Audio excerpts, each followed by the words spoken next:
भाद्रपद कृष्ण अष्टमी को श्री कृष्ण जन्माष्टमी कहते हैं, क्योंकि यह दिन भगवान श्री कृष्ण का जन्म दिवस माना जाता है। इसी तिथि की घनघोर अंधेरी आधी रात को रोहिणी नक्षत्र में मथुरा के कारागार में वसुदेव की पत्नी देवकी के गर्भ से भगवान श्री कृष्ण ने जन्म लिया था। यह तिथि उसी शुभ घड़ी की याद दिलाती है और सारे देश में बड़ी धूमधाम से मनाई जाती है। जन्माष्टमी के दिन भगवान श्री कृष्ण की जन्म संबंधी कथा भी सुनते सुनाते हैं, जो इस प्रकार है। द्वापर युग में भोजवंशी राजा उग्रसेन मथुरा में राज्य करता था। उसके आत्ताई पुत्र कंस ने उसे गद्दी से उतार दिया और स्वयं मथुरा का राजा बन बैठा। कंस की एक बहन देवकी थी, जिसका विवाह वसुदेव नामक यदुवंशी सरदार से हुआ था। एक समय कंस अपनी बहन देवकी को उसकी ससुराल पहुंचाने जा रहा था।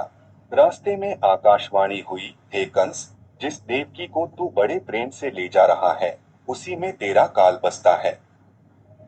इसी के गर्भ से उत्पन्न 8वां बालक तेरा वध करेगा। यह सुनकर कंस वसुदेव को मारने के लिए उद्यत हुआ। तब देवकी ने उससे विनयपूर्वक कहा, मेरे गर्भ से जो संतान होगी, उसे मैं तुम्हारे सामने ला दूंगी।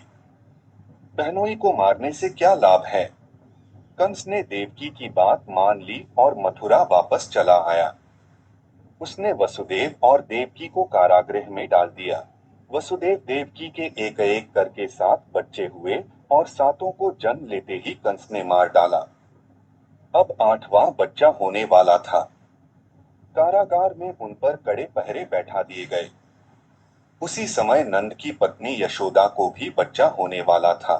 उन्होंने वसुदेव देवकी के दुखी जीवन को देख 8वें बच्चे की रक्षा का उपाय रचा। जिस समय वसुदेव देवकी को पुत्र पैदा हुआ, उसी समय संयोग से यशोदा के गर्भ से एक कन्या का जन्म हुआ, जो और कुछ नहीं सिर्फ माया थी। जिस कोठरी में देवकी सुदेव कैद थे, उसमें अचानक प्रकाश हुआ और उनके सामने शंख, चक्र, गदा, पद्म धारण किए चतुर्भुज भगवान प्रकट हुए।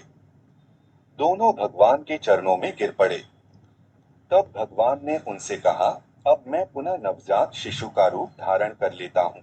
तुम मुझे इसी समय अपने मित्र नंद जी के घर वृंदावन में भेज आओ और उनके यहाँ जो कन्या जन्मी है, उसे लाकर कंस के हवाले कर दो।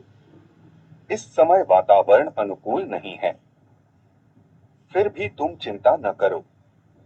जागते हुए पहरेदार सो जाएंगे, कारागृह के फाटक अपने आप खुल जाएंगे और उफनती अथाह यमुना तुमको पार जाने का मार्ग दे देगी। उसी समय वसुदेव नवजात शिशु रूप श्री कृष्ण को सूप में रखकर कारागृह से निकल पड़े और अथाह यमुना को पार कर नंद जी के घर पहुंचे। वहां उन्होंने नवजात शिशु को यशोदा के साथ सुला दिया और कन्या को लेकर मथुरा आ गए। कारागृह के फाटक पूर्ववत बंद हो गए।